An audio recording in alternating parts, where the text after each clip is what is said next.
She drained every account we had, said, "You were never enough," and slammed the door. 1 hour later, she was sobbing on the phone, begging me to fix what her new man had just broken beyond repair. My name is Gerald Stokes. People call me Jerry. I'm 52 years old. I built 2 businesses from the ground up. I coached Little League for 9 years. And until last Tuesday afternoon, I thought I was still married. Gloria had been acting restless for weeks. Quieter at dinner, checking her phone under the table, going to bed early, and then still being awake when I came up an hour later. I'd noticed. I just hadn't named it yet. That Tuesday, I came home from a site visit at our Clarksburg facility around 4 in the afternoon. Her car was in the driveway, which wasn't unusual. But when I walked through the front door, 2 large suitcases were standing in the hallway. Not tucked away, not half-packed. Standing there like they'd been waiting for me to see them. Gloria walked out of the kitchen, holding her purse. She was dressed like she was going somewhere nice. The kind of put-together she used to be for our anniversary dinners. Blouse pressed, earrings in, hair done. She looked at me with an expression I didn't recognize. Not anger. Not guilt. Something worse. Certainty. "I moved the money this morning," she said, like she was telling me the weather. All of it. I stood there in my work jacket and just stared at her. "What money?" She tilted her head slightly. "The joint accounts. Savings. The retirement fund. Your brokerage position." She adjusted the strap of her purse. "I'm not walking out of here with nothing, Jerry." The air went out of the room. I pulled out my phone, opened the banking app with hands that didn't feel like mine. The savings account gone. The retirement account we'd fed every month for 22 years. Emptied. The brokerage liquidated. $423,000. Moved out in 3 transactions. "Gloria, don't." She cut me off without raising her voice. "I've made my decision." "Where are you going?" She picked up her purse and lifted one of the suitcase handles. "Somewhere I feel alive." She paused at the door, and I saw something flicker across her face. Not regret. More like the final line of a speech she'd been rehearsing. "Goodbye, Jerry. You were never enough. Not for the life I wanted." She pulled the door shut behind her. The sound of it wasn't loud. It didn't need to be. I stood in the hallway for a long moment, the house pressing in around me. 24 years of marriage. 2 kids grown and gone. A mortgage almost paid off. A neighborhood where people waved from their driveways and asked about the grandkids you didn't have yet. And now 2 suitcase-shaped marks on the hardwood floor where she'd been standing. I walked to the kitchen table and sat down. The banking app was still open on my phone.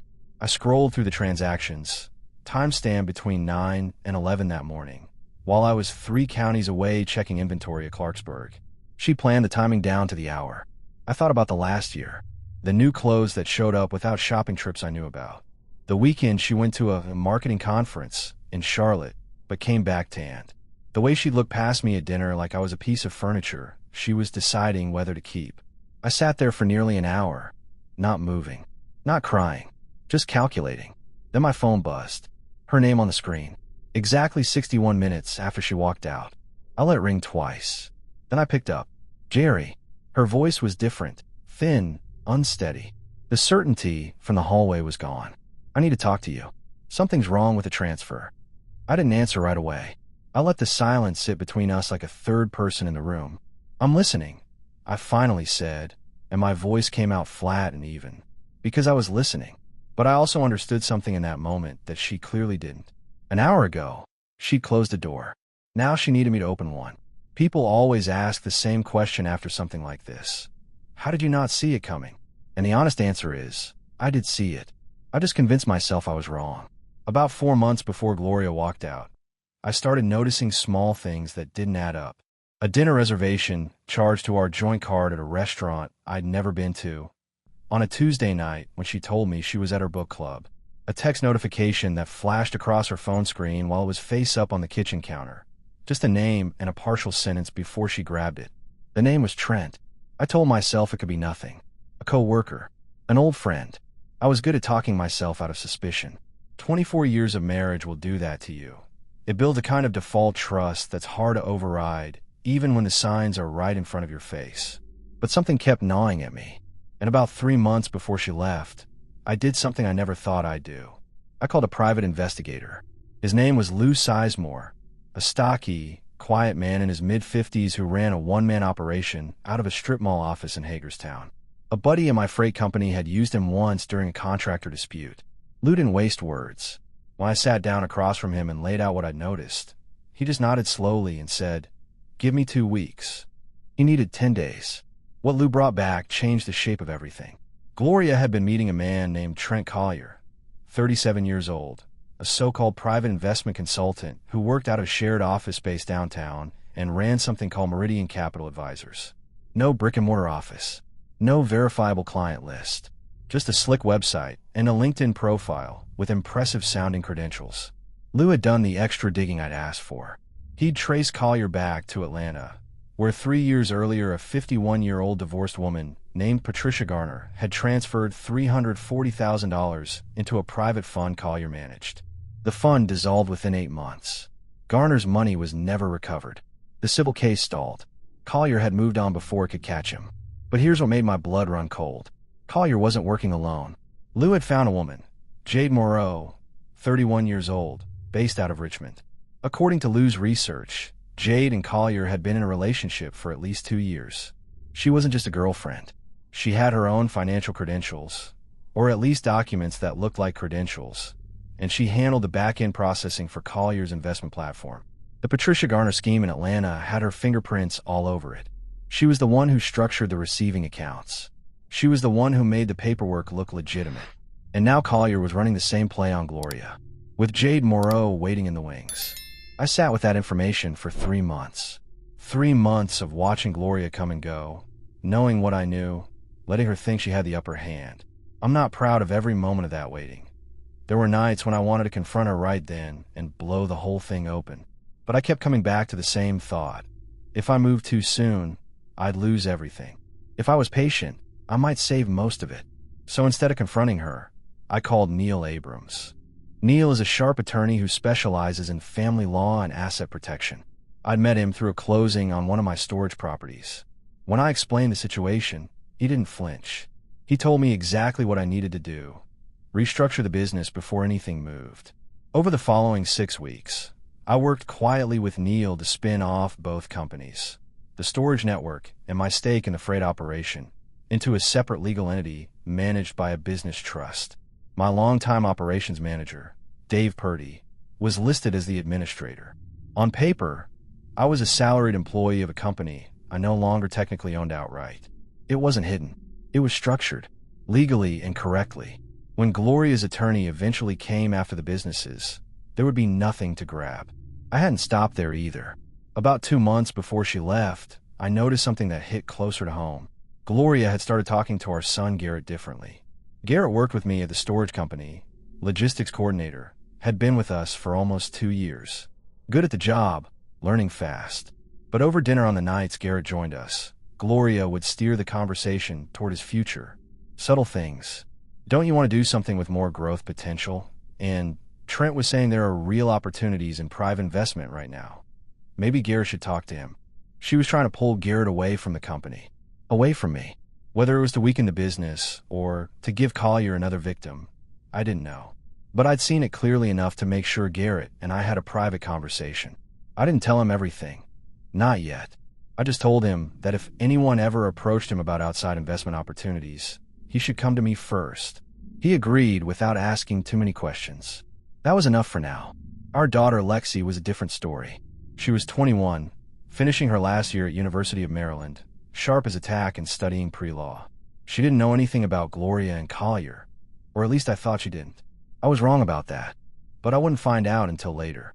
The night Gloria walked out, after I hung up the phone and told her I was listening, I already had 3 months of documentation on my side, a restructured business she couldn't touch, and a private investigator still actively tracking Collier's movements.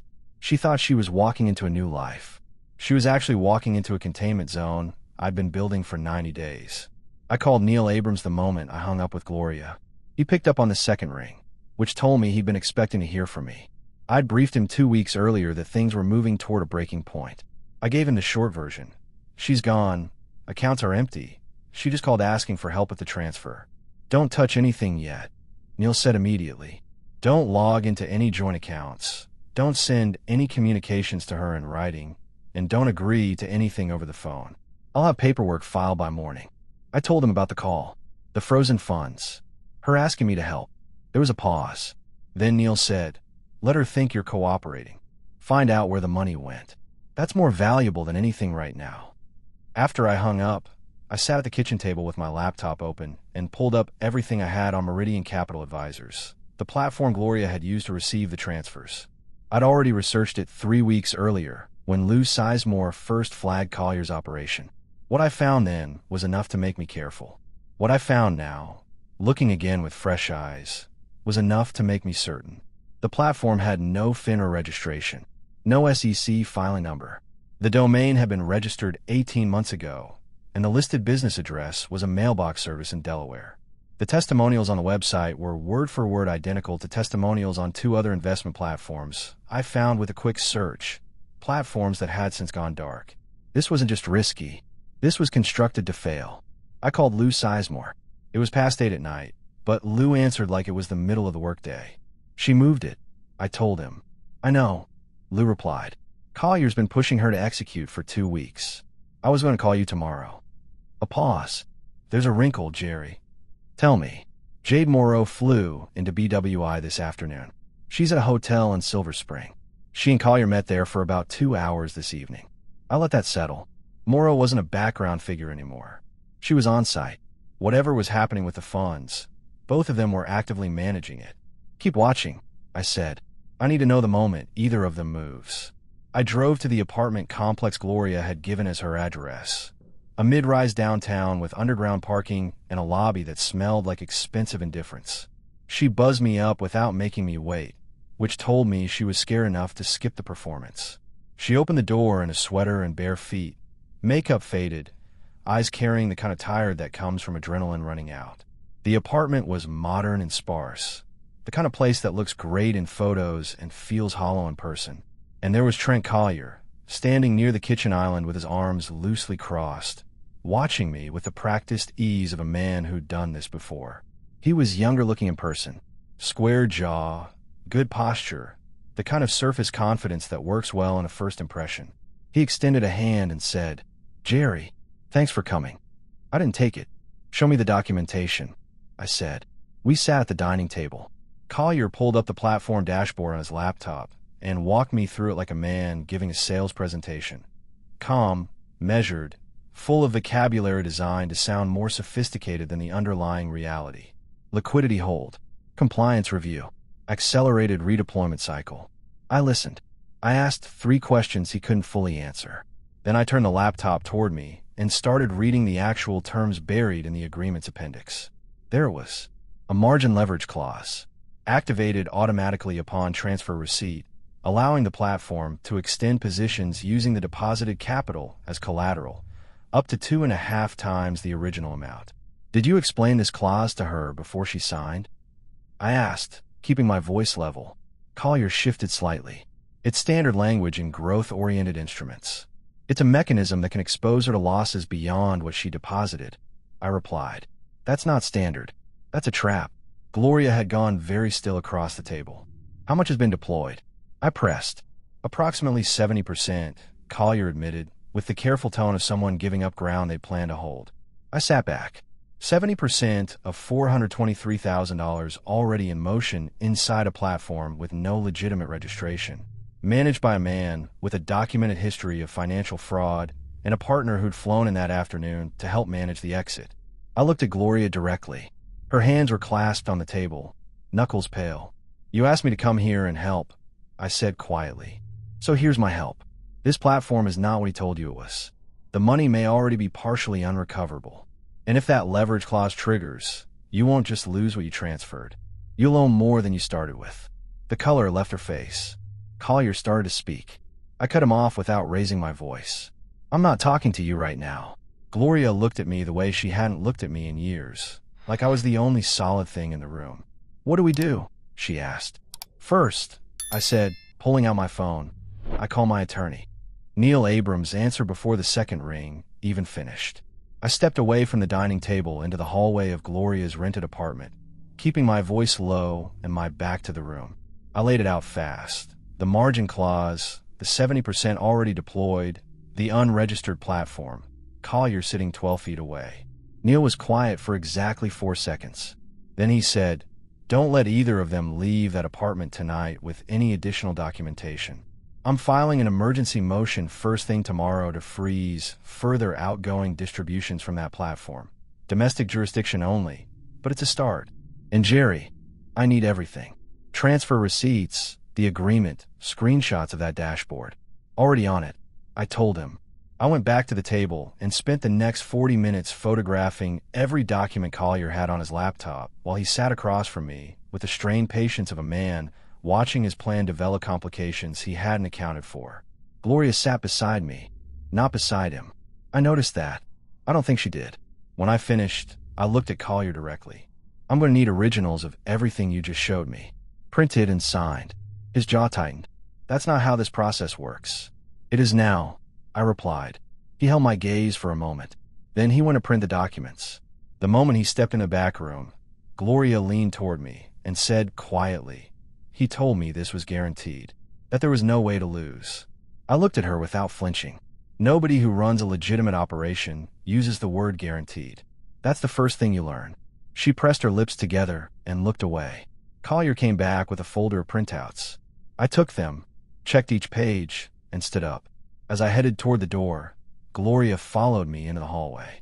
"Jerry," she touched my arm lightly. "I know I don't have any right to ask you for anything, but thank you." I looked at her for a moment. "Don't thank me yet," I said. "This is a long way from over." I drove home with the documents on the passenger seat and called Lou Sizemore from the car. "What did Moreau do after she left the hotel?" I asked. "Checked in somewhere else," Lou said. "Different hotel, different name on the booking. Cash paid at the desk."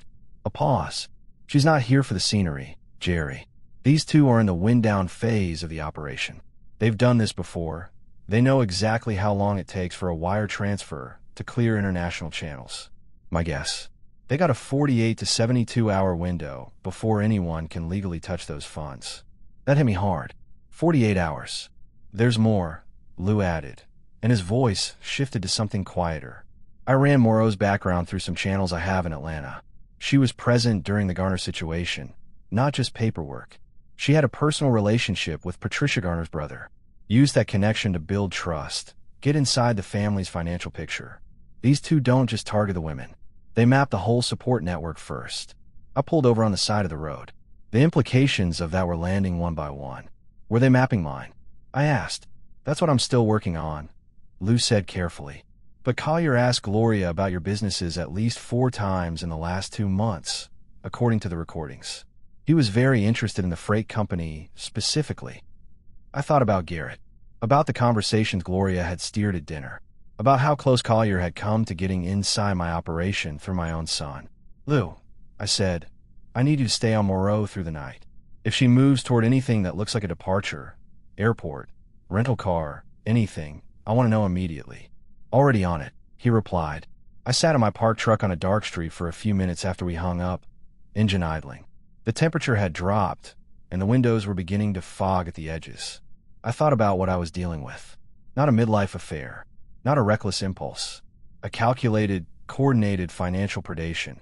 And Gloria had walked right into the center of it, carrying everything we'd built together. I wasn't angry at her in that moment. Not exactly. What I felt was something colder and more useful than anger. I pulled back onto the road and drove home.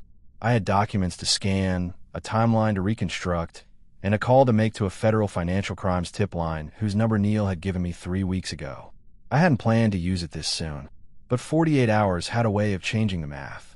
Neil called me at 7 the next morning with the kind of efficiency I'd come to expect from him. The emergency motion had been filed at 6:45. A federal judge in the district had granted a temporary restraining order on further outgoing distributions from Meridian Capital Advisors' domestic accounts. It wasn't a full freeze. The platform had international tentacles Neil couldn't touch yet, but it was a wall between Collier and whatever hadn't moved yet. "How much is still reachable?" I asked. "Roughly 30% of the original transfer," Neil said. "About $127,000. The rest is in channels that are going to require federal cooperation to pursue. I've already been in contact with a financial crimes investigator at the FBI field office. They were already aware of this platform. Apparently, it had been flagged in an unrelated investigation. This just gave them a domestic nexus. That was the best news I'd heard in 2 days. Collier and Moreau hadn't just run into a husband who was paying attention. They'd run into a husband who'd been building a case for 3 months. I drove back to Gloria's apartment mid-morning. She opened the door looking like she hadn't slept. The apartment felt different in daylight. Smaller, less aspirational. Collier was there again, but something in his posture had changed. He'd made calls of his own overnight, and whatever he'd learned had cost him some of that smooth confidence. I laid out what Neil had done. The restraining order, the federal contact, the 30% that was still potentially recoverable. Collier stood up from the couch. That filing could accelerate a liquidation event on the platform's end. You may have just made things worse. I looked at him without blinking. I just made it harder for you to disappear with what's left. His jaw tightened. Gloria looked between us and said nothing. I turned back to the documents on the table and pulled out the margin leverage page.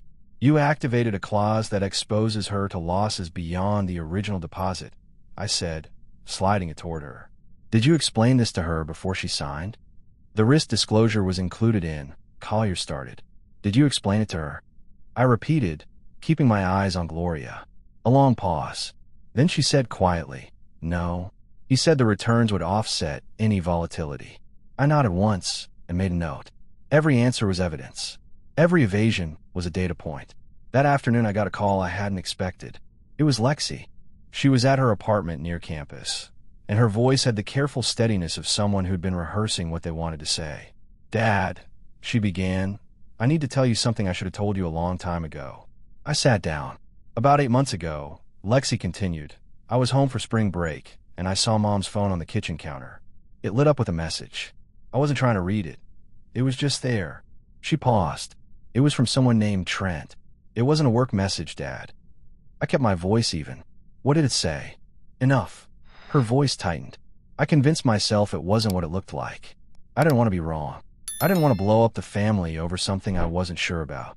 Another pause. I'm sorry I didn't tell you. I took a breath. 8 months. She'd been carrying that for 8 months. Lexi, I said carefully, you were protecting your family the way you understood how to. I'm not angry at you. I should have said something. Maybe. But I need you to do something for me now. I kept my tone steady and direct. Write down everything you remember about that message. The date, what it said, exactly what you saw. I need a written account. Can you do that? She said she could. She sounded relieved to finally have something useful to do with what she'd been holding. After I hung up, I sat at my kitchen table and thought about how far the damage had spread. Gloria's choices hadn't just emptied our accounts. They'd put our daughter in the position of carrying a secret that was too heavy for a 21-year-old to hold alone. I called Neil and added Lexi's account to the documentation file. Then I called Garrett. He answered on the first ring, which meant he'd been waiting. I told him everything. Not the edited version, the full picture. Collier, the platform, the federal filing, what Lou had found about Jade Moreau. I told him about the dinner conversations where Gloria had been steering him toward Collier's orbit. The silence that followed was the kind that means someone is recalibrating. She was trying to get me involved, Garrett said finally. Not a question. She was trying to get you close enough for Collier to make his pitch, I replied. I don't think she fully understood what she was setting up. But yes. Another long pause. Then Garrett said, with a quiet fury that reminded me of myself at his age, what do you need me to do? Keep working, I told him. Keep your head down. Don't contact your mother until I tell you it's time. And trust me. Always have, he said.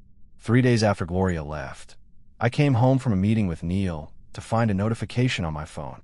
Garrett had tagged me in something on social media. Not directly, but I was mentioned in a comment thread under a post. The post was from a woman I didn't recognize, but the comments were from people I did. And somewhere in the thread, my son's name appeared next to words that made me stop walking and stand still in my driveway. I called Garrett. I saw it, he said immediately. His voice was tight. I didn't post it, Dad. One of Mom's friends must have shared something. My name just got pulled in. I scrolled further. The original post wasn't from Garrett. It was from one of Gloria's friends, a woman named Diane who I'd seen at neighborhood cookouts for 15 years. The post was vague, but pointed. Something about women having the courage to choose themselves and leave behind men who took them for granted. There were enough details in the comments to make clear who it was about. Several people from our neighborhood had liked it. A couple had added their own commentary. I put the phone in my pocket and went inside. I didn't post anything. I didn't call anyone. I went to the kitchen, poured a glass of water, and stood at the window for about 2 minutes. Then I called Chuck Waverly. Chuck had been my closest friend since we coached Little League together 12 years ago. He answered with "already saw it," which told me the social media spread was faster than I'd thought. "Don't respond," I told him. "Wasn't planning to." Chuck replied, "You coming over?" "Not tonight. I need you to do something for me instead." I asked Chuck to reach out quietly to a few mutual friends and simply tell them to hold their judgments for now, that the full story would become clear in time. Not a defense, not an attack, just a request for patience. Chuck said he'd handle it. That was the thing about Chuck. He never needed a detailed explanation to know which way to lean. 2 days later, I got a phone call from a woman named Helen Pratt. She lived 2 streets over, and she and her husband had been at our 4th of July cookout last summer. I knew her well enough to wave to, and not much more. "Jerry," she said, getting straight to it, "I want you to know I'm not calling to take sides, but I've been at Gloria's book club for the past year, and I think you should know some things." I sat down and listened. Helen told me that for at least 10 months, the book club meetings had rarely involved books. They'd become planning sessions. Gloria had been open, more open than Helen had expected, about her plan to leave, about the transfers, about Collier. 2 other women in the group had actively helped her think through the logistics, including the timing of the account transfers, to minimize the window for legal intervention. "I didn't say anything sooner because I didn't feel like it was my place," Helen admitted. "But after I saw what Diane posted online, and after some of what I've heard about where that money went," she paused, "I just thought you deserved to know you weren't imagining things." I thanked her, asked if she'd be willing to speak with my attorney. She said she'd think about it. I added her name to the documentation file. The encounter I hadn't planned for came 4 days after Gloria left, on a Wednesday evening in the underground parking garage beneath my storage facility on Route 40. I'd stayed late reviewing freight manifests and was walking to my truck when I heard footsteps behind me. I turned around. Trent Collier was standing 15 feet away, hands loose at his sides, dressed like he'd come from a dinner meeting. "I just want to talk," he said. "No attorneys, no recordings. Just 2 men being straight with each other." I stood still and said nothing, but my right hand was already in my jacket pocket, thumb pressing the record button on my phone's voice memo app. "The filing you pushed through is causing problems," Collier continued, moving a few steps closer. "For both of us. The platform has exposure in jurisdictions that don't play well with domestic injunctions. If you pull back, let this unwind quietly. I can have $150,000 back in Gloria's account within 72 hours. He paused, letting that number sit in the air. "Everyone moves on. No federal involvement. No drawn-out court proceedings. Clean." I looked at him for a long moment. He had the practice calm of someone who'd made this kind of offer before and had it accepted. "That's an interesting proposal," I said evenly. "Send it to my attorney in writing." His expression flickered. "I'm asking you to handle this personally. Off the record." "Nothing about this is off the record," I replied. "Not anymore." I turned and walked to my truck. I didn't look back. I heard his footsteps stop, then eventually retreat in the other direction. I sat in the truck for 30 seconds, then sent the audio file to Neil Abrams with a single line of text. He just handed us everything we needed. Neil filed the full divorce petition on a Monday morning. By Wednesday afternoon, we were sitting across a conference table from Gloria's attorney, a sharp woman named Diane Forsyth, who came in with a yellow legal pad and the confident posture of someone who expected to dictate the terms. She didn't waste time. Within 5 minutes, she'd put forward 3 positions. Gloria was entitled to half of both businesses. She was seeking spousal support of $4,200 per month, and she wanted the family home placed in escrow pending final settlement. I sat with my hands flat on the table and let Neil handle the first response. The businesses were restructured into a protected trust prior to any separation filing, Neil said, sliding a document folder across the table. "Mr. Stokes is a salaried employee of a legally independent entity. There is no ownership stake subject to marital division." Forsyth picked up the folder. She read the first 2 pages without expression. Then she set it down and said, with slightly less confidence than she'd had 30 seconds earlier, "We'll be challenging the timing of that restructuring." "You're welcome to," Neil replied pleasantly.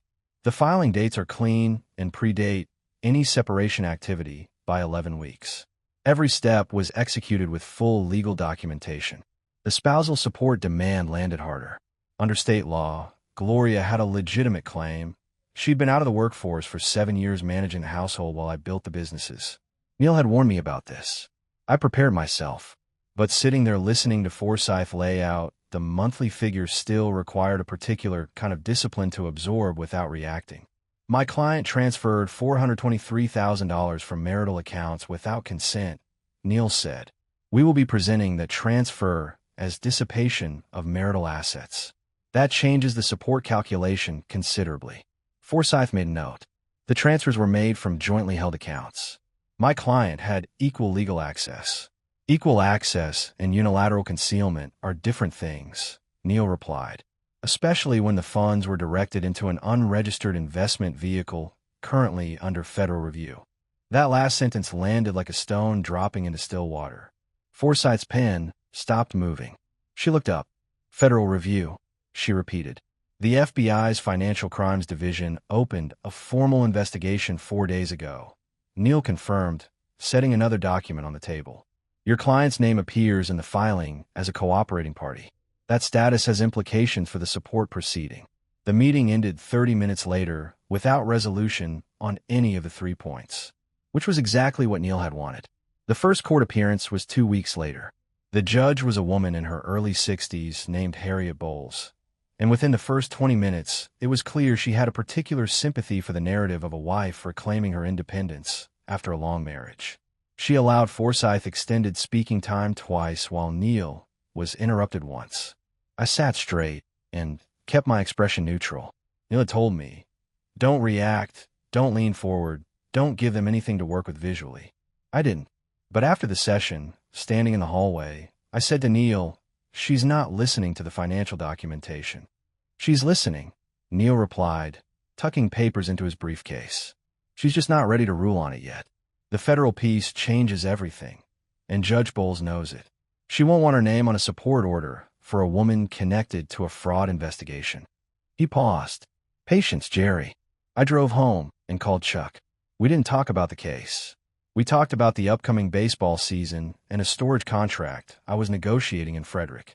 Normal things. Grounding things. That evening, Garrett came over. He sat at the kitchen table where his mother used to sit and said, I've been thinking about what she was trying to do, setting me up with Collier. I poured 2 glasses of water and sat across from him.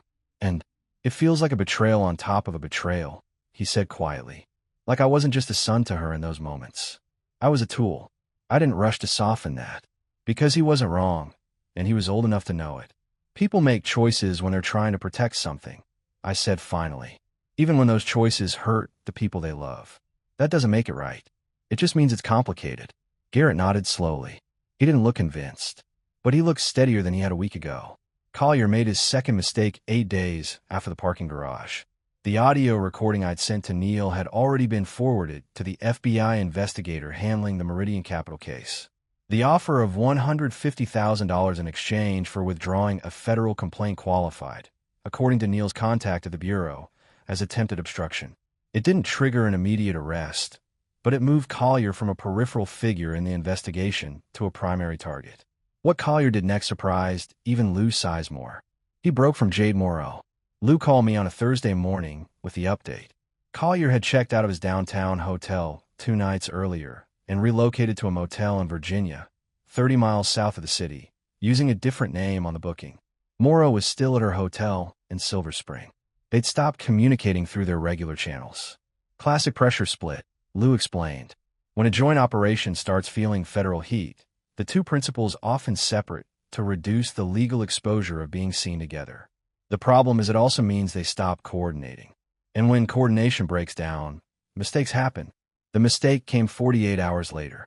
Morrow, apparently acting without Collier's knowledge, attempted to initiate a secondary transfer from the platform's remaining domestic funds to an account in the Cayman Islands. The restraining order blocked it at the processing level. The attempt itself, however, was logged, and it became the second piece of documented evidence the FBI needed to move from investigation to action. Neil called me on a Friday afternoon with a voice that carried the particular satisfaction of someone watching a long chess game approach its conclusion. The Bureau is moving to a warrant, he said.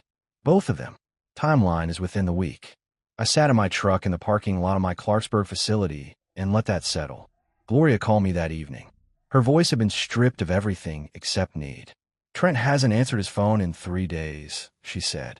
I went to the apartment, and the building manager told me he vacated 2 nights ago. No forwarding address. A long pause. Trent said he was moving to better accommodations. He told me everything was being handled. Gloria, I said carefully, you need to understand something. Trent Collier is not relocating. He's running. The silence that followed lasted long enough that I checked the call was still connected. What do I do? She finally whispered. You cooperate fully with the federal investigators when they contact you. I replied. Answer every question honestly. Don't try to minimize your role. And get yourself an attorney who isn't connected to any of this. I paused. Neil can give you a referral if you need one. She started to say something else. I cut in gently but firmly. Gloria, I'll help you navigate this part because it's the right thing to do. But understand that on the other side of this, there's a divorce proceeding that isn't going away. Don't confuse my helping you here for anything more than what it is. A long, quiet exhale. I know, she said. I know what I did. I ended the call and sat in the quiet of my truck for a while. Outside, the storage facility's security lights were just coming on as the sun went down.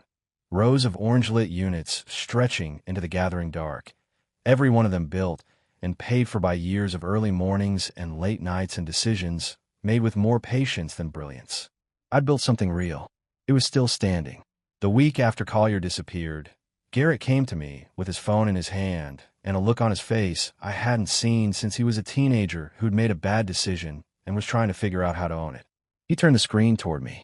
It was his social media profile. Specifically, a post he'd made 5 days earlier, the one I'd seen in my driveway, where his name had been pulled into the thread under Diane's post about Gloria choosing herself.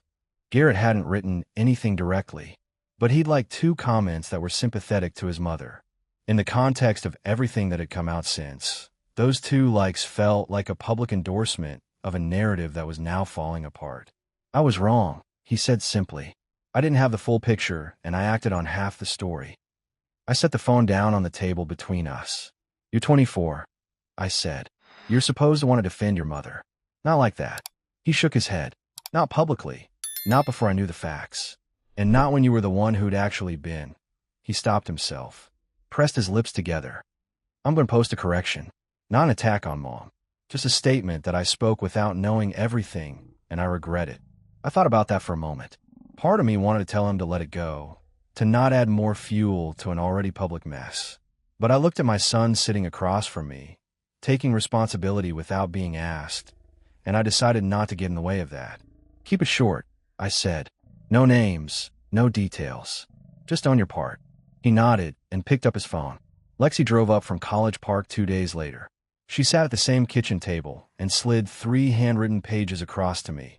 Her written account of the text message she'd seen on Gloria's phone 8 months earlier. She'd written it out longhand, then typed it and printed it, then written it out again because the first version felt too formal and the second too casual.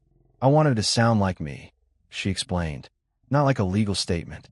Neil reviewed it and said it was exactly what he needed. The handwritten quality, he noted, was actually more compelling to a judge than polished legal language.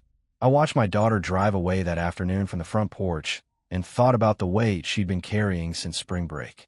21 years old, and she'd shouldered something that most adults would have put down a lot sooner. That said more about her character than anything I'd taught her directly. The conversation with Garrett and Lexi together happened that Sunday evening, the first time both of them had been in the house since Gloria left. I cooked, which I hadn't done with any real effort in weeks. Nothing elaborate. Steaks on the cast iron, roasted potatoes, the kind of dinner that required attention and produced something worth eating. We talked about everything except the case. Baseball, Lexi's pre-law track, the Clarksburg facility expansion I was planning for spring, Garrett's idea about streamlining the freight routing software. Real things. Future things.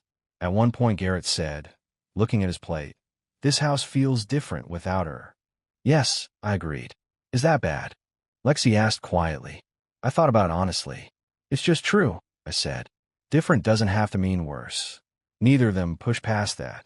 And we finished dinner without anyone needing to say anything more about it. The warrants came on a Wednesday. Neil called me at 8:15 in the morning. I was already at the Clarksburg facility reviewing the expansion plans, and his voice had the careful steadiness of someone delivering news they'd been waiting for. FBI picked up Collier this morning, he said. Dulles Airport. He had a one-way ticket to Lisbon and a carry-on bag with 2 passports, one of them in a different name. Jade Moreau was arrested simultaneously at a hotel in Fairfax County. She'd been there for 4 days under a third identity. I set down the blueprints I'd been holding. Both of them. Both, Neil confirmed. Federal charges. Wire fraud, securities fraud, conspiracy. The U.S. Attorney's Office is pursuing a joint prosecution. Given the documented pattern across 3 victims, including Patricia Garner in Atlanta, the sentencing exposure is significant. We're talking years, not months. I thanked him, hung up, and stood in the open bay of the storage facility for a moment. The corrugated metal walls, the smell of concrete and machine oil, the sound of a forklift working 2 rows over. Everything exactly where it was supposed to be. An hour later, my phone buzzed. Gloria. I picked up. They called me this morning, she said. Her voice was steady but thin. The investigators. They wanted to come in next week. Go, I told her. Tell them everything, exactly as it happened. Don't minimize, don't editorialize. Just facts. I will. A pause. Did you hear about Trent? Yes. Another pause.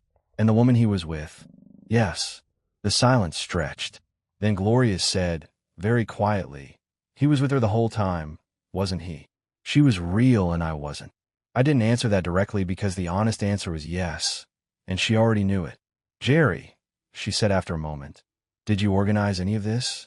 The arrest, I mean. I'll let the question sit for a second. I documented what I found and gave it to the right people. I said, the rest was the law doing what it's designed to do. She didn't respond to that.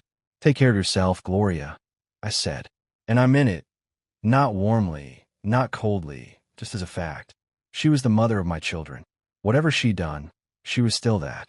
The divorce was finalized 9 weeks after the warrants. The spousal support figure was substantially reduced once the court incorporated the dissipation of marital assets into the calculation. The businesses remained untouched. The family home sold 2 months later. We split the equity evenly, which was more than fair given the circumstances, and I didn't fight it. I moved into a townhouse on the east side of Frederick with a 2-car garage I immediately started using as a workspace. The first weekend, I drove down to Baltimore with Chuck Waverly for a Saturday afternoon Orioles game, the first baseball game I'd been to in 4 years. We sat in the upper deck, ate terrible hot dogs, and talked almost entirely about the game. On the way home, Chuck said, "You seem like yourself again." I thought about that. Maybe more than I had been in a while, I admitted. 3 months after the settlement, I got a call from an attorney in Atlanta representing Patricia Garner, the woman Collier had targeted before Gloria. Lou had connected them to Neil weeks earlier. The attorney told me that our documentation, specifically the timeline and the Jade Moreau background research, had been the missing piece in their civil recovery case. A judgment had been entered against both Collier and Moreau. Patricia Garner would recover a substantial portion of what she'd lost. I didn't need recognition for that. The call was enough. Collier and Moreau were convicted on all counts 11 months after their arrest. Collier received 7 years. Moreau received 5. The sentencing judge cited the premeditated, systematic nature of the scheme and the documented harm to 3 separate victims. I was in the courtroom when the verdicts were read. Not out of satisfaction, out of completion. Garrett was with me. He'd asked to come. He sat beside me in the gallery without saying much, and when it was over he stood, straightened his jacket, and said, "Okay, let's go back to work." That was exactly the right thing to say. My wife walked through the door, and I asked point blank, "Do you love him?" She set her bag down slowly. "Him? Who?" I said, "Todd." Her face went white. After 14 years of marriage and 2 kids, she couldn't even deny it. "My name is Craig Price. I'm 44 years old, and I'm a mortgage underwriter at Pinnacle Lending Group in Charlotte, North Carolina. I've worked there for 11 years, and I'm good at what I do, finding the truth inside a stack of numbers, spotting the lie buried in a balance sheet. Turns out, I was better at reading other people's finances than I was at reading my own marriage. Allison and I met in our late 20s at a charity auction. She was laughing at something her friend said, and I remember thinking I'd never seen anyone so comfortable in a room full of strangers. We dated for 2 years, got married at 29, and spent the next 14 building what I thought was a solid life together. 2 kids, Mason, who just turned 13 and would rather die than admit he still likes it when I show up to his baseball games, and Zoe, 10 years old and already the most opinionated person in her household. Allison ran the design side of a mid-size interior design firm called Alara Studio, where she'd made partner 3 years ago. I was proud of her, genuinely proud. She had a talent for turning empty spaces into something people wanted to live inside, and her clients adored her. What I didn't realize was that her firm had recently taken on a corporate wellness consulting contract, and the consultant in question was a guy named Todd Archer. I first heard his name in November, somewhere between Thanksgiving and the first snowfall. Allison mentioned him the way you mention a coworker. Casually, briefly, like the name meant nothing. Todd suggested a different layout for the Henderson project. Todd had this idea about incorporating biophilic elements. Todd. I didn't think much of it. People talk about their colleagues. That's normal. That's just work. By January, the name was showing up at the dinner table. Todd had recommended a new yoga studio downtown. Todd had a contact at a sustainable furniture supplier. I started to notice, in the abstract, clinical way I notice things at the office, that she said his name the same way every time, a little too easily, like she'd been practicing keeping it neutral. I filed it away and kept moving. Mason had a winter baseball showcase. Zoe was preparing for a school science fair. I was deep in a complex commercial refinancing case that had been eating my hours for 3 weeks. Life was loud and full, and it was easy to dismiss a name. Then came the evening in late January when I got home early. A closing fell through, and I was back by 4:30. The house was quiet. Allison wasn't home yet. I set my bag on the counter and noticed her laptop sitting open near the kitchen island, screen still glowing. I wasn't snooping. I was reaching past it to grab my phone charger from behind the counter. The screen was at the wrong angle to read clearly, but one line of text caught my eye before I could look away. I keep thinking about yesterday. Tell me you feel it too. The name at the top of the message thread was Todd Archer. I straightened up slowly. My hand had stopped moving. I stood there for what felt like a full minute, the refrigerator humming behind me like nothing in the world had changed. I didn't open the laptop. I didn't read any further. I walked to the living room, sat down in my chair, and stared at the wall. In my line of work, one anomalous number doesn't prove fraud, but it tells you where to look. And once you start looking with purpose, the picture almost always gets a whole lot uglier than that first red flag suggested. I was already looking. I just didn't know yet how ugly it was going to get. I gave myself one night to sit with what I'd seen, to let the shock settle into something I could actually work with. I didn't confront Allison. I didn't ask questions. I made dinner, helped Zoe with her math homework, listened to Mason complain about his history teacher, and went to bed at my usual time. Allison fell asleep beside me like she always did, and I lay there in the dark staring at the ceiling, my mind already sorting through the information the way I sort through a loan file, methodically, without emotion, looking for the pattern underneath the surface. By morning, I had a plan. I waited until Allison left for work and the kids were on the school bus. Then I sat down at the kitchen counter with a fresh cup of coffee and opened her laptop. I want to be clear about something. In 20 years of adult life, I had never once invaded Allison's privacy. Not her phone, not her email, not her journal when she used to keep one. I believed in trust the way some men believe in religion, completely, without requiring proof. What I was doing now felt like stepping off a cliff, but I'd already seen the ground rushing up at me. I needed to know how far the fall was going to be. The message thread with Todd Archer loaded instantly. She hadn't even closed it. I read everything. It took 40 minutes. 6 weeks of messages. Maybe longer on her phone. The laptop only showed what had synced through the shared account app she'd forgotten was connected. What I found was methodical in its own ugly way. The early messages were careful, professional, with just enough warmth to be deniable. Then around the 3rd week, something shifted. The language changed. The distance collapsed. By the most recent messages, there was nothing deniable about any of it. What stopped me cold wasn't the affection. It was something else. A message from Allison dated 3 Sundays ago, sent at 11:14 in the morning while I was outside in the yard raking leaves with Mason. He's a good man, but he doesn't see me anymore. I feel invisible in my own house. You're the first person in years who's actually listened. I read that line 4 times. Each time it landed differently. The first time it just hurt. The second time I felt something harden behind my sternum. The third time I started thinking about every conversation we'd had in the past year, every dinner, every weekend, every moment I thought we were fine. The fourth time I understood exactly what she had done. She had handed Todd Archer a key to my marriage by telling him where the lock was weak. She told him my weaknesses, my blind spots, the gaps she felt I'd left unfilled. She'd mapped the interior of our relationship and handed him the blueprint. That, more than anything else, was the betrayal I couldn't get past. I closed the laptop. I rinsed my coffee cup. I stood at the kitchen window for a long moment, watching a pair of cardinals work the feeder I'd put up last spring. Then I walked to my home office, sat down, and pulled out a fresh legal pad. I'm an underwriter by trade. My job is to assess risk. So that's what I did. I assessed the full picture before making a single move.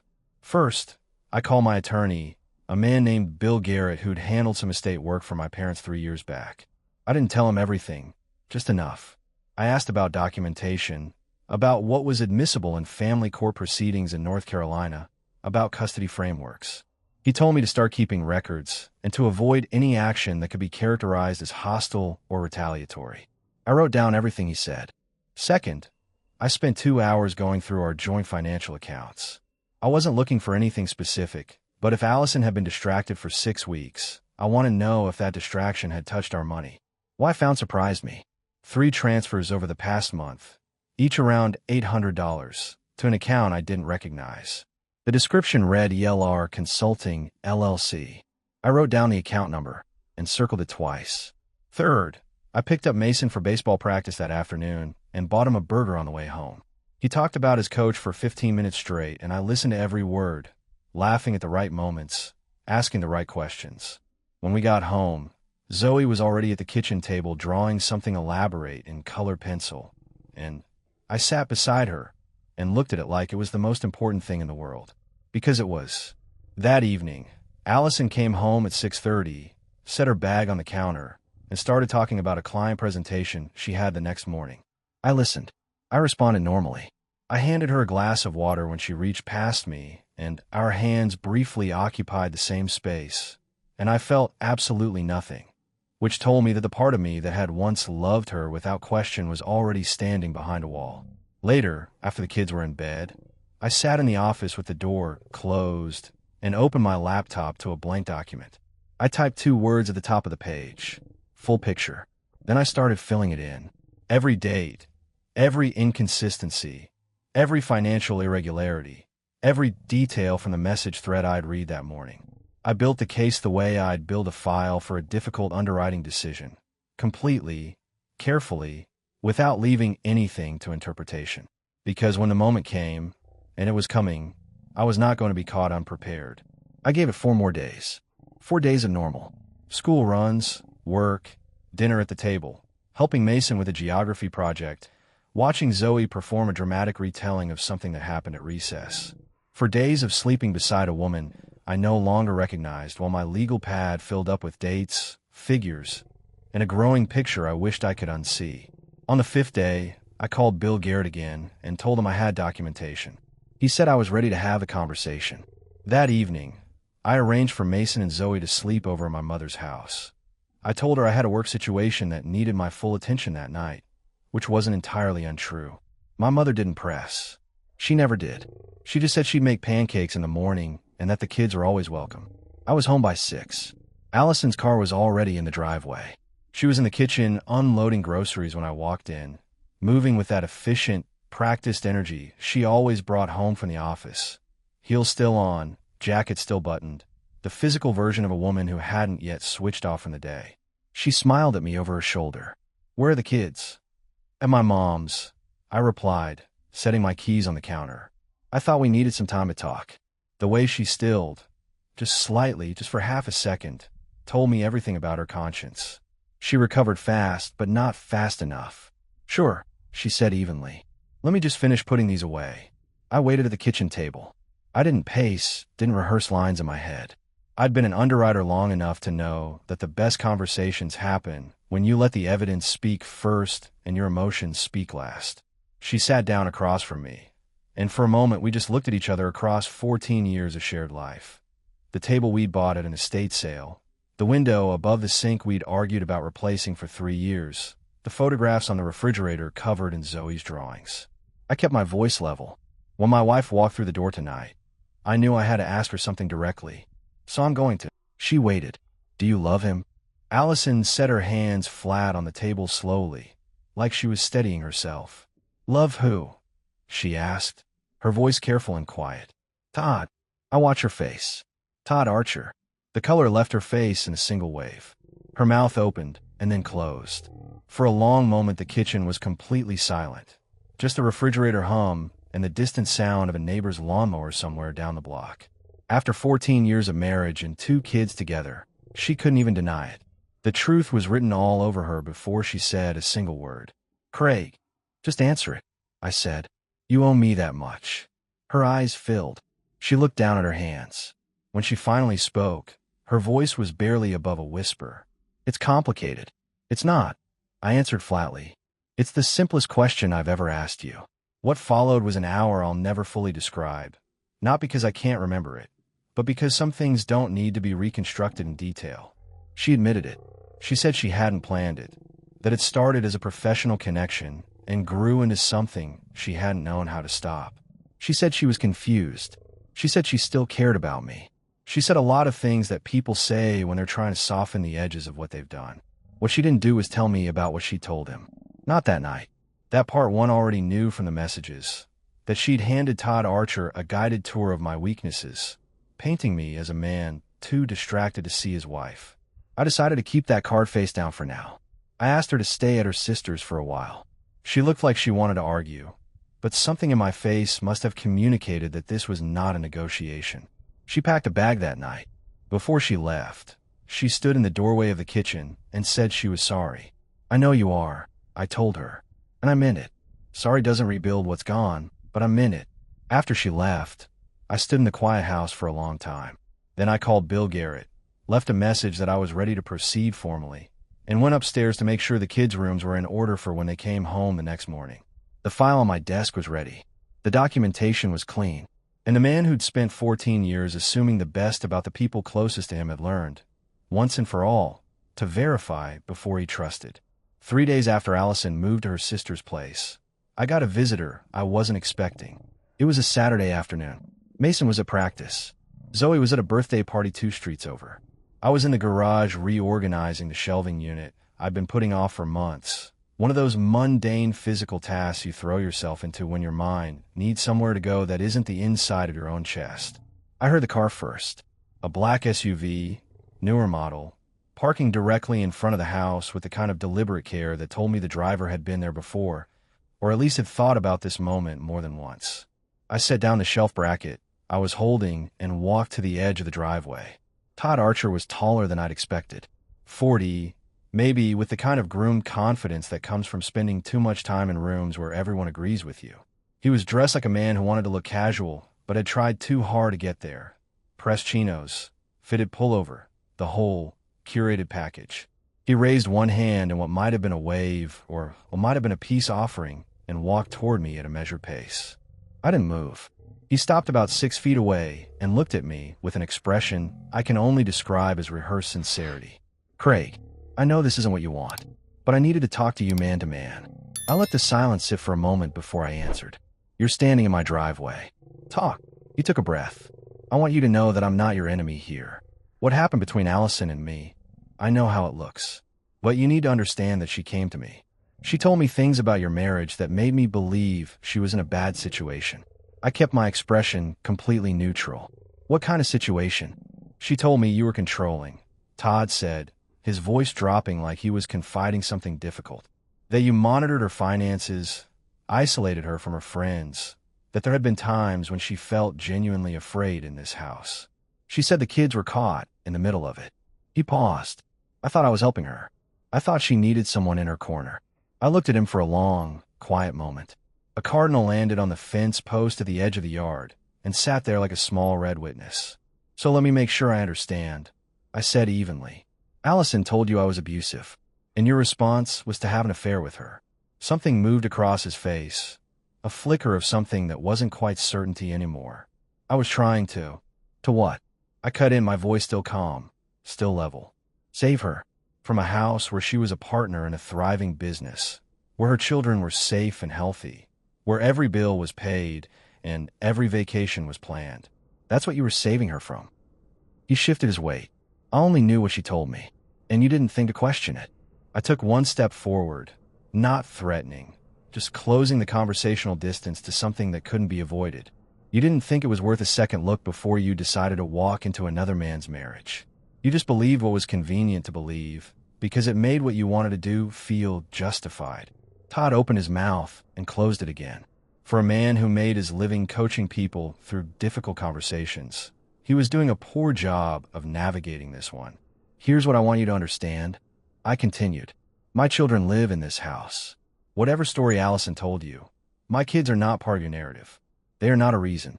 They are not a justification. And they are not going to know your name for any reason other than the one they'll eventually figure out on their own. I took a step back toward the garage. We're done here. Don't come back. Todd Archer stood there for another few seconds. That rehearsed composure fully dissolved now, looking like a man who had arrived expecting a different scene. Then he walked back to his SUV, got in, and drove away. I watched the vehicle turn the corner. Then I went inside, picked up my phone, and called Bill Garrett. Todd Archer just showed up at my house, I said when he answered. A brief pause. What did he say? Enough, I replied. I need to know where we stand on the temporary custody order. The first 2 weeks after Allison moved to her sister's place were the strangest of my life. Not because of the absence. I'd half expected to feel that like a missing limb. What surprised me was how much of the daily machinery still ran. The alarm still went off at 6:15. Mason still needed his cleats found.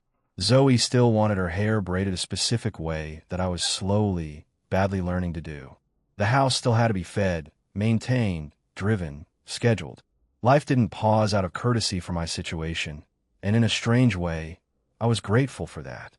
I told the kids that Mom and I were going through a rough patch and needed some space to work things out. Mason nodded in that particular way 13-year-old boys nod when they're processing something they don't want to fully acknowledge yet. Zoe asked 3 direct questions. Was it her fault? Were we getting divorced? Would she still see Grandma Gloria? And I answered all 3 honestly and without hedging. No, I don't know yet. Absolutely yes. She seemed to accept that. Kids are more resilient than we give them credit for, but they're also sharper than we want to believe.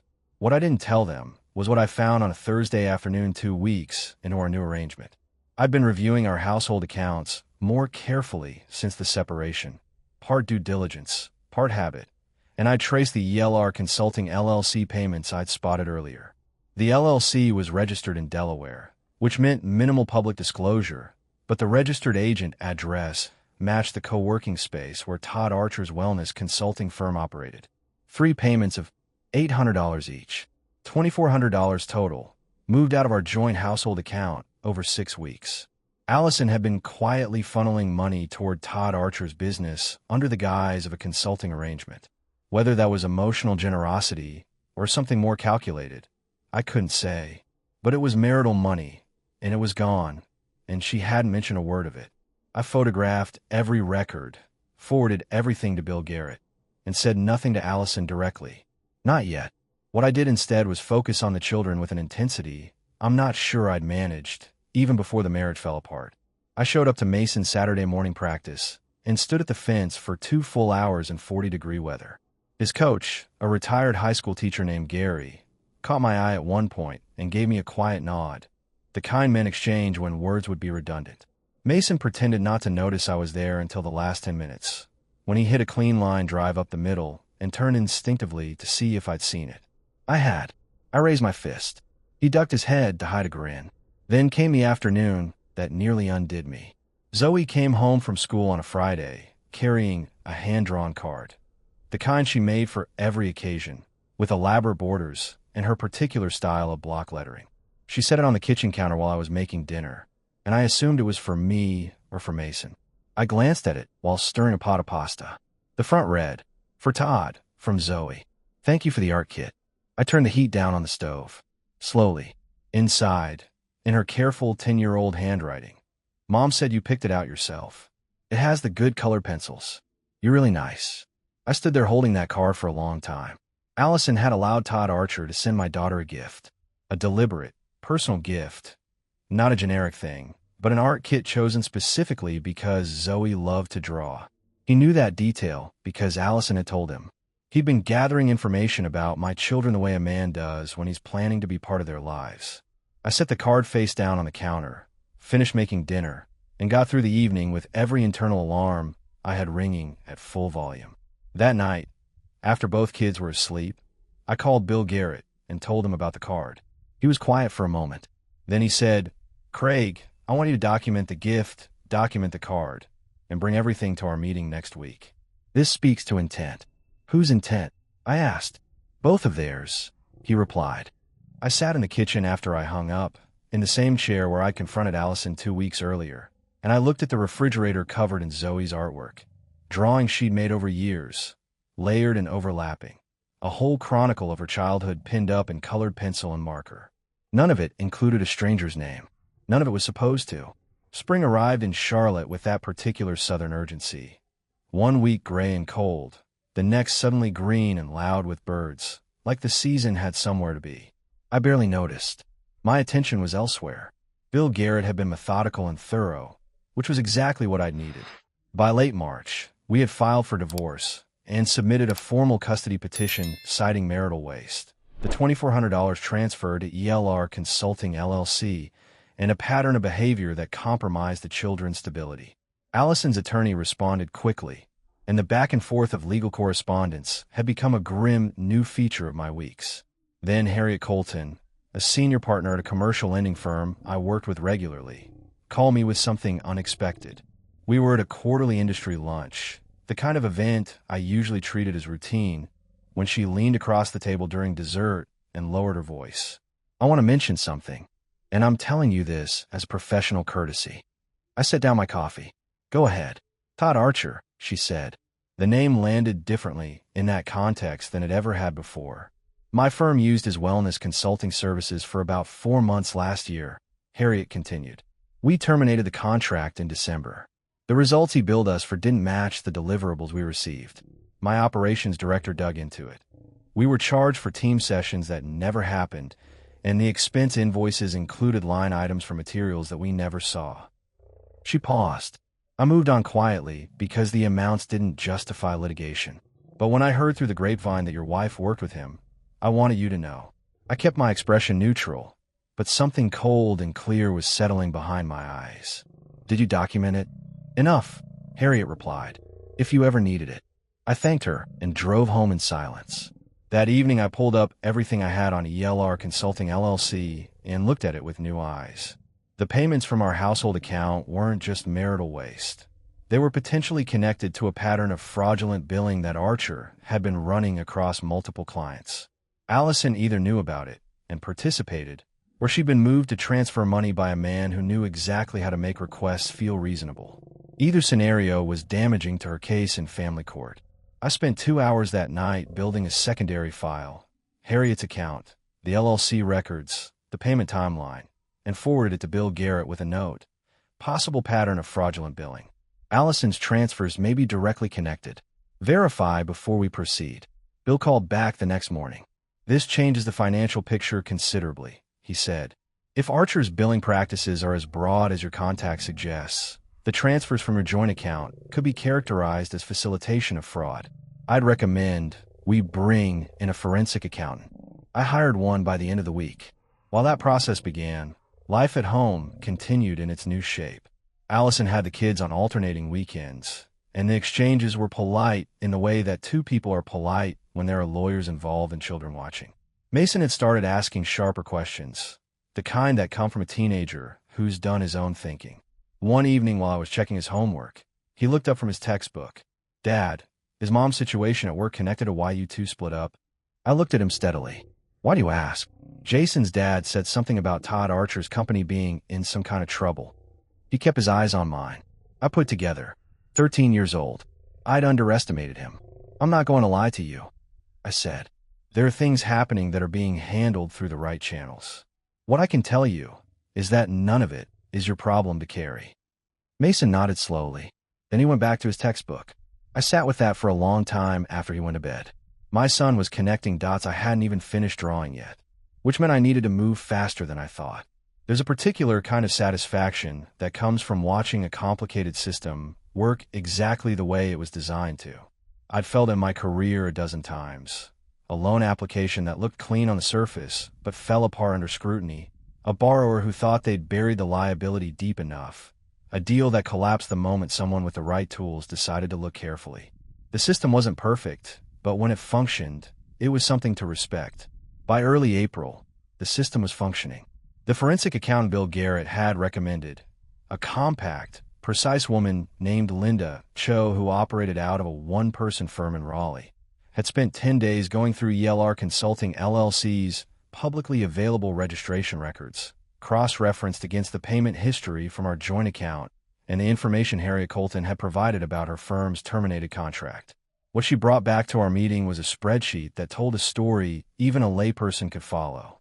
Todd Archer had been billing multiple corporate clients for wellness consulting services that were either never delivered or significantly misrepresented.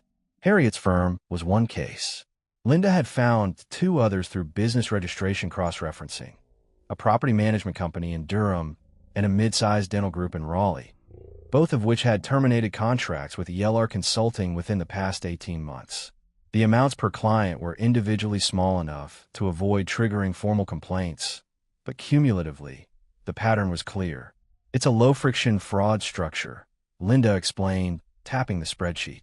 He keeps the per-client exposure below the threshold where most businesses bother with litigation. But across a sufficient number of clients, the total is significant. I looked at the numbers. What's the exposure? Conservatively, north of $80,000 across documented cases. Possibly more if additional clients surface. She paused. The transfers from your joint account fit the same pattern. A modest amount, framed as consulting fee, with no verifiable service delivery. I asked Bill what this meant for the divorce proceedings. He said it strengthened the marital waste claim considerably and gave us standing to seek full restitution of the transferred funds plus legal costs. What also meant, though neither of us said it directly, was that Todd Archer's professional life was about to become very complicated. I didn't file a complaint myself. I didn't need to. Harriet Colton, once I shared what Linda had found, decided that 3 documented cases constituted sufficient grounds to take to the North Carolina Business Court.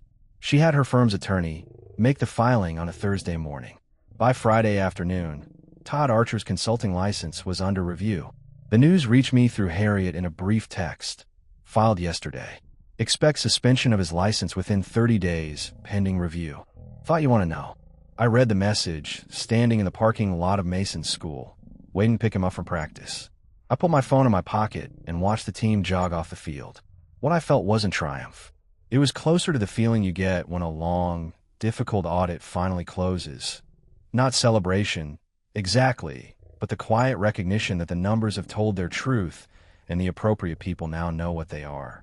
Mason climbed into the passenger seat, dropped his bag in the back, and looked at me the way he'd been looking at me lately, with those careful, assessing eyes that had started to remind me uncomfortably of my own. "You okay, Dad?"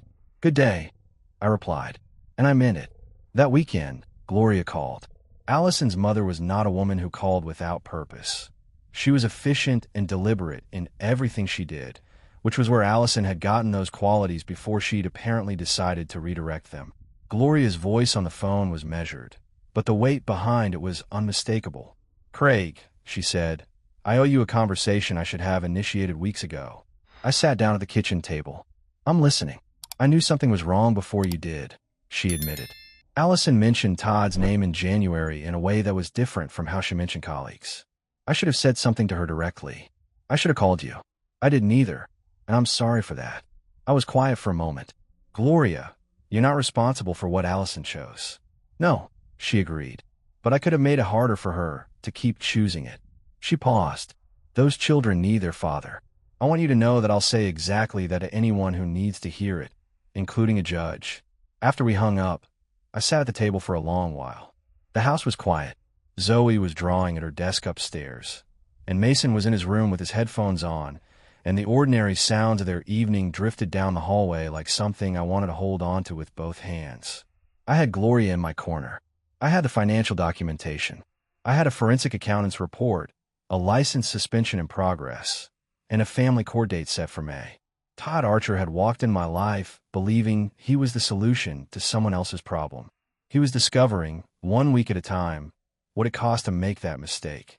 The night before the custody hearing, Mason came to my bedroom doorway at 10:15, which was unusual enough that I set down the document I was reviewing and gave him my full attention. He was holding something, a folded piece of paper, worn at the creases, clearly old. He stood in the doorway with an expression I recognized as the one he wore when he had something important to say and wasn't sure how to start. "I found this in Mom's old recipe box," he said. "The one in the pantry. I was looking for the card with Grandma's chili recipe because Coach Gary mentioned a cook-off." He held the paper out. "I think it's yours." I took it. The paper was lighter than I expected. Thin, slightly yellowed at the edges, the kind of stationery that hadn't been manufactured in that way since the early 2000s. I unfolded it. It was a letter I'd written to Allison, early in our marriage. I could tell from the handwriting, younger and more hurried than mine now. I'd written it during a work trip to Atlanta when we'd been married about 2 years, during a stretch when things had been harder between us than usual. My hours were brutal. Her firm was in a difficult patch, and we'd been doing that particular dance of two exhausted people who loved each other, but kept missing the connection. I'd written the letter from a hotel room at midnight and apparently forgotten to mail it, tucked it inside a card she'd sent me for the trip, and at some point it had migrated into a recipe box where it sat for 12 years. I read the first few lines, and then I had to stop. "You are the most capable person I have ever loved, and I am aware that I don't say that enough. I think about the life we're building, and I know, with more certainty than I've ever known anything, that it's worth every hard stretch we're in right now. I would choose this again. I would choose you again, every single time." I folded the letter carefully and looked at Mason, who was watching me with that quiet, serious face of his. "You read it?" I asked. He nodded. I didn't mean to. The first line was right there when I unfolded it. He paused. "Dad, did you mean it? When you wrote it?" The question settled into the room like something fragile. I looked at my son, 13 years old, standing in my doorway at 10 o'clock at night, holding a piece of the past in his hands and trying to understand how it connected to the present. "Yes," I said. "I meant every word of it." "Then what happened?" I thought about that for a moment. Not the simple answer, not the protective answer, the honest one. "People change," I said finally. "Not all at once, and not always on purpose. Sometimes two people who genuinely love each other end up wanting different things, and by the time they figure that out, it's already caused something that can't be recovered." Mason was quiet. Then, "That's not really an answer." "No," I agreed. "It's not." I looked at him. "What I can tell you is that what I wrote in that letter was true when I wrote it. And what I'm doing now is also true. I'm protecting this family in the only way that's left to me. Both things can be real at the same time." He thought about that for a moment. Then he nodded, a single, slow nod that reminded me so strongly of my own father that something tightened behind my ribs. "Okay," he said. "Good night, Dad." "Good night, Mason." I sat with that letter in my hands for a long time after his door closed. Then I put it carefully into the drawer of my nightstand, finished reviewing the court documents, and turned off the light. The hearing was in 8 hours. I was ready. May arrived in Charlotte with dogwood blossoms and subpoenas. The family court hearing was scheduled for the second Tuesday of the month. Bill Guerra and I had spent the better part of 3 weeks preparing, reviewing documentation, coordinating with Linda Cho on her forensic accounting testimony, confirming Gloria's written statement, and ensuring that every piece of the file was organized in a format that would survive scrutiny. I'd done this kind of preparation professionally for 20 years. Doing it for my own family felt different, heavier, more specific, but the discipline was the same. You build a case on facts. You let the facts carry the weight. The night before the hearing, I got a call I hadn't expected. Allison's attorney had reached out to Bill asking for a brief settlement conversation before we went before the judge. Allison, he said, did not want to contest the custody arrangement. She was prepared to agree to primary physical custody with me, alternating weekends, and a structured visitation schedule. She also agreed to full restitution of the $2,400 transferred to ELR Consulting, LLC. Bill told me the terms over the phone in the measured voice of a man who'd seen this pattern before. She knows the financial evidence is damaging, he said. Her attorney has advised her not to fight what she can't defend. And Todd Archer? I asked. His consulting license was formally suspended 2 days ago. The North Carolina Business Court accepted Harriet Colton's filing along with the corroborating cases Linda identified. He's also facing a civil suit from the Durham Property Management Company. Bill paused. He's not your problem anymore, Craig. I sat with that for a moment. Then I told Bill to accept the custody terms and proceed with the financial restitution agreement in writing. The following morning, I drove to the courthouse alone. The hearing was brief, 40 minutes, most of it procedural. When the judge confirmed the custody arrangement and signed the order, I shook Bill's hand in the corridor and walked to my car in the May sunshine, feeling something I hadn't felt in months. Not happiness exactly, not yet, but solidity. The particular solidity of a man who stood his ground through something difficult and came out the other side with his integrity intact and his children secured. What happened next I hadn't anticipated. Todd Archer came to my house that Saturday. Not to threaten, not to argue. He parked on the street and walked to my door and rang the bell like a man who had rehearsed something important.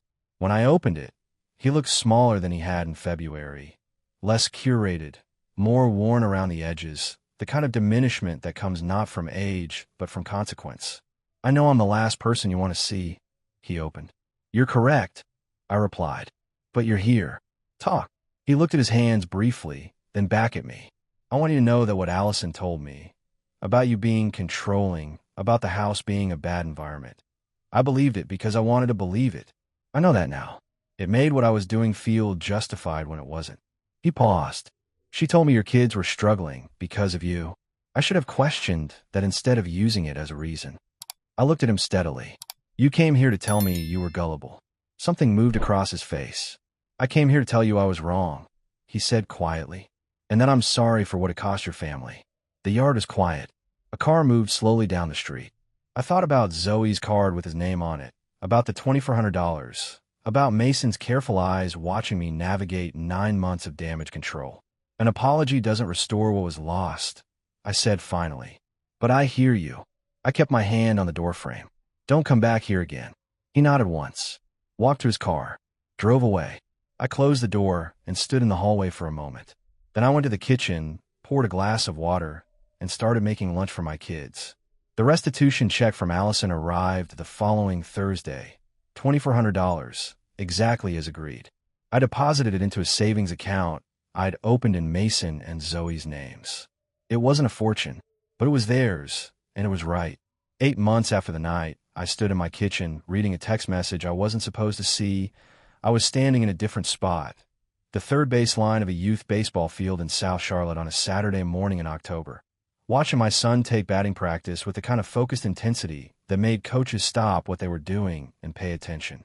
Mason had grown over the summer, not just physically, though that too, in that sudden teenage way that makes you do a double take, but in some less visible dimension that I noticed in how he carried himself, how he spoke to his sister, how he handled the complexity of moving between 2 households with a composure that would have impressed men twice his age.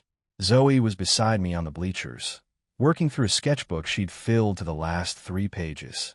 She'd started a new one already, half finished in the bag beside her. Art kits had been strictly from me or from Grandma Gloria since the spring, and she seemed entirely unbothered by that continuity.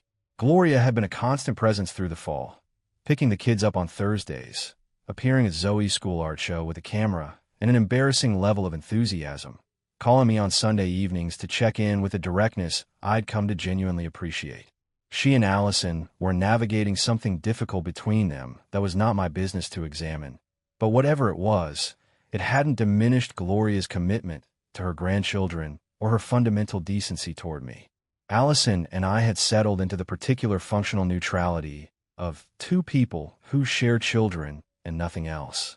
Exchanges were polite and brief. She'd taken on a smaller role at Alara Studio after the divorce finalized. The partnership had been restructured, and she'd lost some client relationships in the fallout from everything connected to Todd Archer's professional collapse. I didn't feel satisfaction about that. I felt, mostly, nothing, which I'd come to recognize as a form of healing. Todd Archer's consulting license remained suspended through the fall, the civil suit from Durham still pending. Harriet Colton mentioned, at an industry event in September, that 2 additional clients had joined the complaint. Whatever he'd built was coming apart systematically, and it was coming apart because the evidence demanded it, not because I'd wanted revenge. That distinction mattered to me more than I could easily articulate. On the field, Mason stepped into a pitch and hit it cleanly over the shortstop's head. Coach Gary let out a short, approving sound from the dugout. Mason turned instinctively toward the bleachers, the same instinct he'd had since he was 7, the need to verify that someone who mattered was watching. I raised my fist. He ducked his chin to hide the grin, exactly like he always did. Zoe looked up from her sketchbook. He's getting better. He is, I agreed. She went back to drawing. I looked out at the field, the green of the grass, the pale October sky, the other fathers lined up along the fence with their coffee cups and their Saturday morning faces. Ordinary life resumed. Not the same as it had been a year ago, but real and present in mine. That evening I made chili from Grandma's recipe, the one Mason had been looking for when he found my old letter. And we ate at the kitchen table with the back door open, the October air drifting in cool and smelling like fallen leaves. Zoe told a long, elaborate story about something that had happened during art class. Mason corrected 3 factual details in the story, which led to an argument that resolved itself in about 90 seconds. I sat at the head of the table listening to them and thought about what I'd written in that letter 12 years ago in a hotel room in Atlanta. I would choose this again. I would choose you again, every single time. The marriage I'd written those words inside was gone. But the reason I'd written them, the instinct to love what was in front of me with full commitment, to show up and stay, to build something worth having, that hadn't gone anywhere. The kids were still talking. The chili was good. The back door was open to the October evening. I was exactly where I was supposed to be,